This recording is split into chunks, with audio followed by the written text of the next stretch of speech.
Dhamma, Namo Sangha. Jai Bhim. Welcome to all in Navayana Buddhist Sangha short lecture.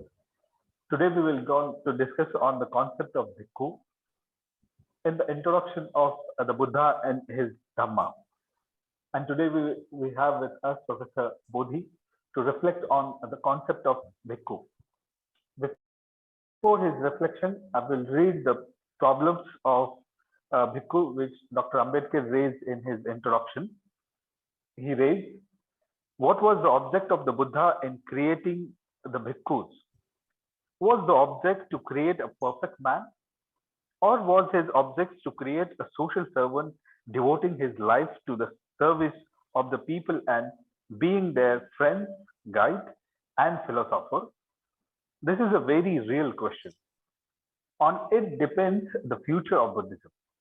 If the bhikkhu is the only a perfect man, he is of no use to the propagation of the Buddhism, because though a perfect man, he is a selfish man. If, on the other hand, he is a social servant, he may prove to be the hope of the Buddhism. This question must be decided not so much in the interest of the doctrinal consistency, but in the interest of the future of Buddhism. I welcome Professor Bodhi to reflect on this concept of bhikkhu. Thank you so much, Sujit.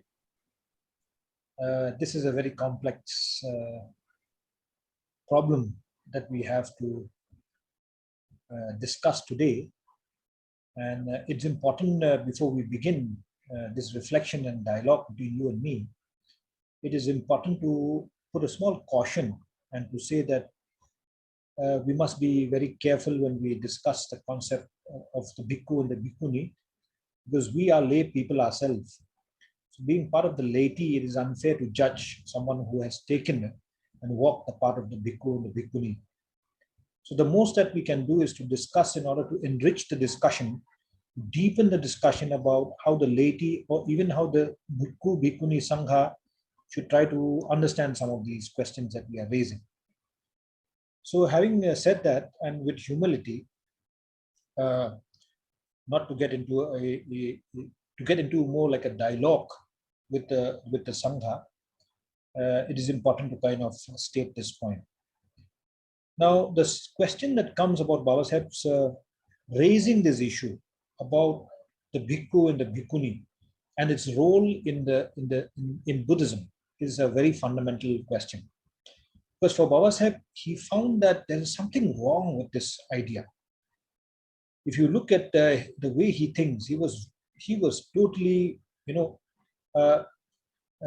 at ease with the idea of the Buddha and at ease with the ideas of Dhamma, because he saw these ideas as fundamentally emancipatory in nature. But he was very careful and cautious with this concept of the bhikkhu, because in his perspective, during his particular time and in his context, he found the bhikkhu to be disintegrated to such a point that it is becoming helpless. The bhikkhu is no more someone who is serving. The bhikkhu is no more someone who is contributing. Actually, the bhikkhu is someone who is actually pulling Buddhism down. So for him, it became very critical. How do I rethink this idea of the bhikkhu? So we can go on that, because Baba Saheb has written a lot about this. And he had clearly stated, as you had mentioned, that Baba Saheb in his text, in many of these other texts, he raised this question and says that if you were to look properly, the Buddhist Sangha was created for three reasons, at least from Baba Saheb's perspective.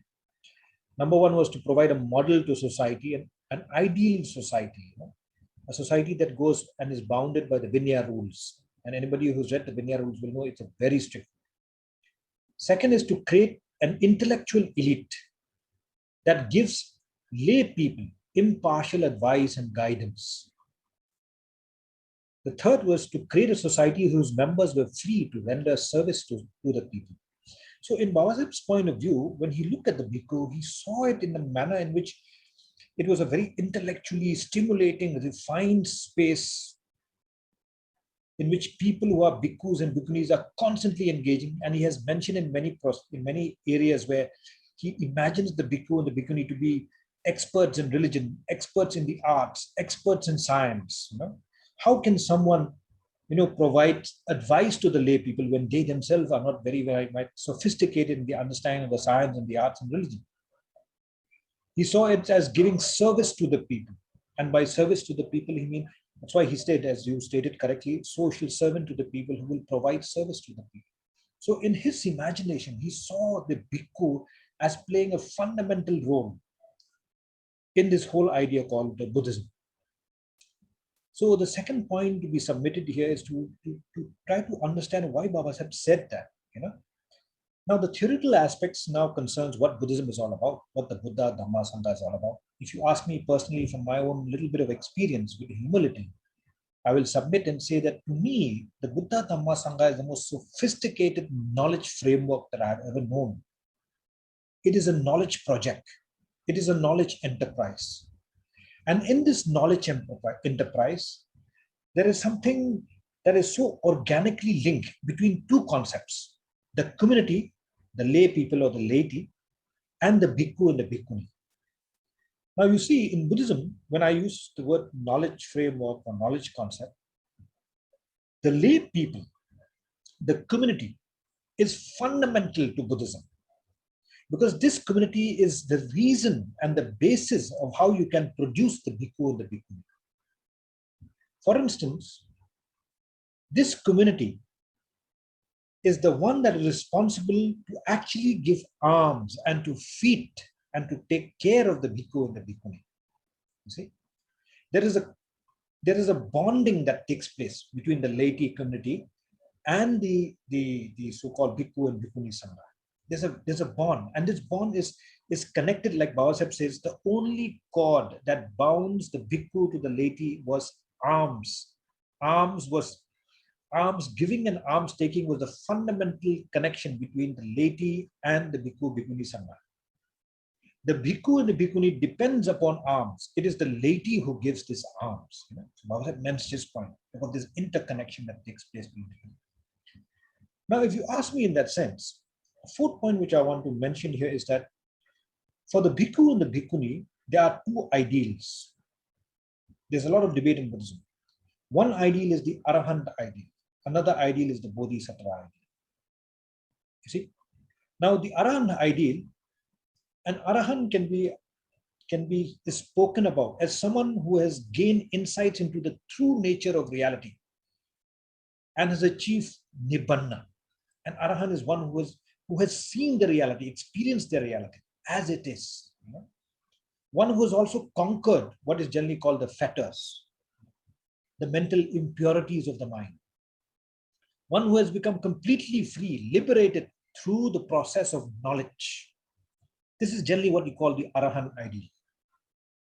The bodhisattva ideal, on the other hand, is an ideal in which the person is actually a social servant, a person who is able to reach nibbana, but delays doing so that the person, through compassion, can help people who the laity who are suffering to come out of their suffering.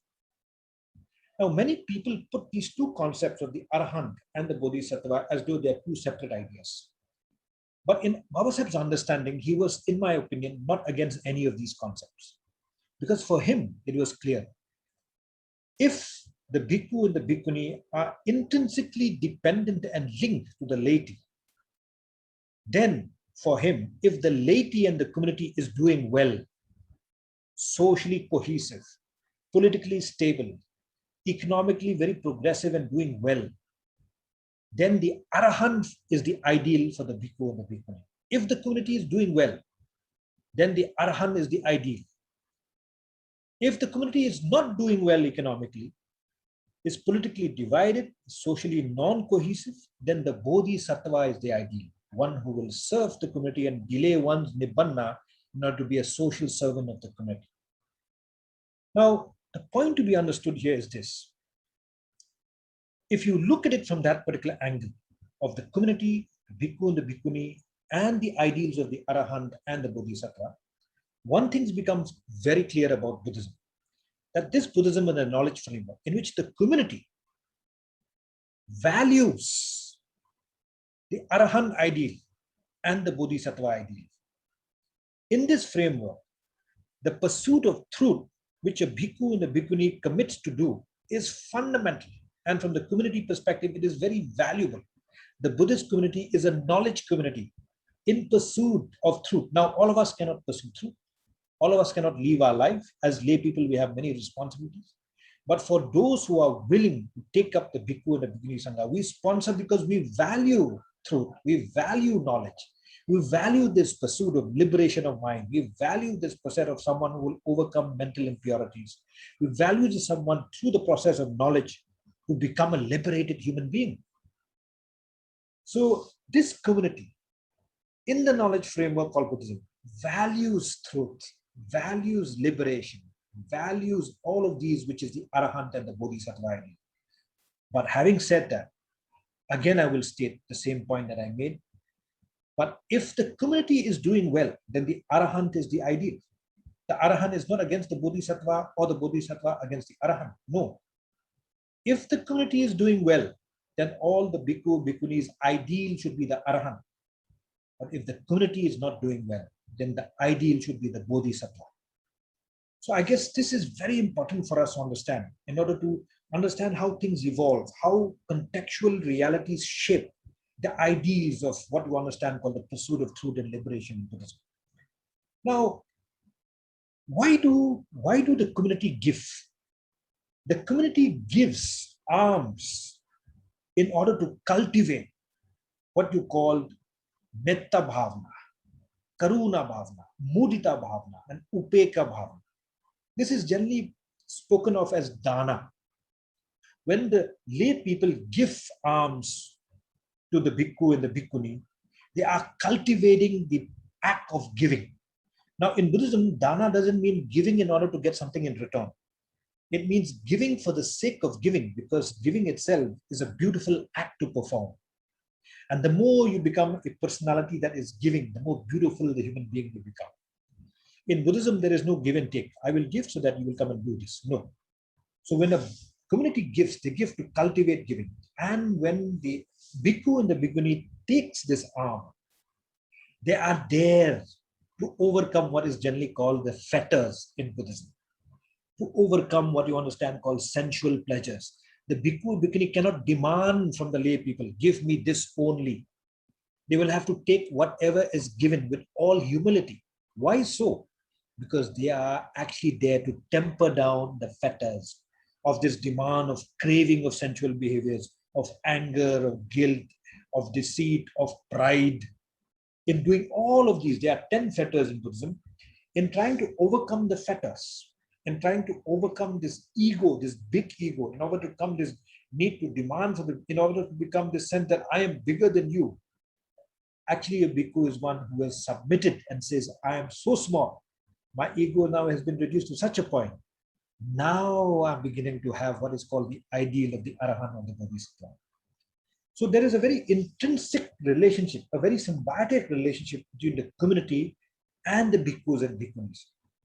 And to me, what Baba Sahib actually meant to say was that simple. We, as a community, the Buddhist community in India is in a crisis. It is a social crisis, an economic crisis. We have just come up of the most brutal oppression in the past how many thousands of years.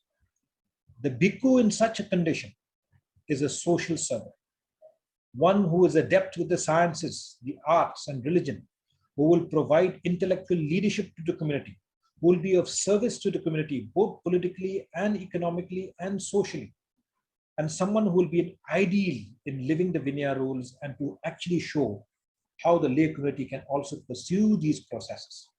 There are many other debates that concerns this, the paramitas, the 6 paramitas, the 10 paramitas, and these beautiful ideas that has come from, Theravada, that's come from Mahayana, it's come from so many schools of Buddhism. So in Baba Sahib's conception, in my understanding, this is exactly what he was looking for. He is not against Arahant.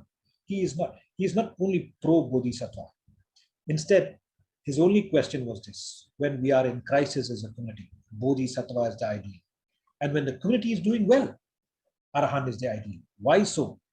Because all Buddhists value truth, value liberation, value Nibbana.